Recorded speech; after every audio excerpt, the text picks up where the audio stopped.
Le journal des journaux, la revue de presse. Le journal des journaux, la revue de presse.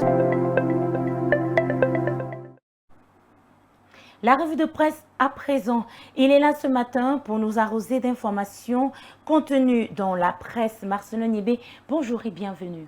Bonjour Marie-Claire Massing, bonjour à nos fidèles auditeurs et téléspectateurs. Alors sans plus attendre, que disent les journaux? Marie-Claire, nous le découvrons tous ensemble. D'accord.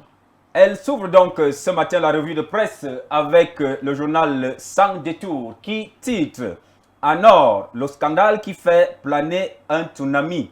Le journal revient sur des faits de malversation qui accablent 3 cadres de cette structure. Ils sont soupçonnés de faux et usage de faux en écriture publique, falsification de documents administratifs, falsification de signatures, usage abusif du sceau de l'État et tentative de détournement des fonds publics estimés à 270 millions de francs CFA.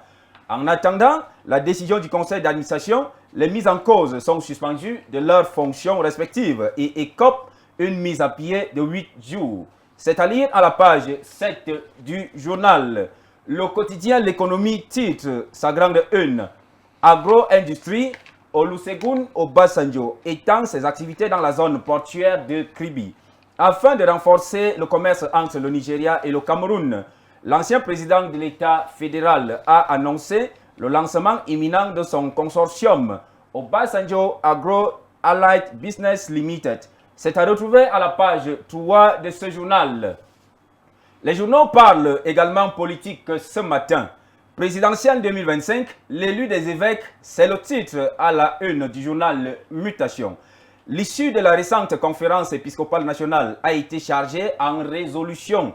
La majeure a été le listing par les évêques des 10 qualités qui devront se retrouver chez le locataire du palais d'Etoudi au terme de l'élection présidentielle pour un réel changement au Cameroun.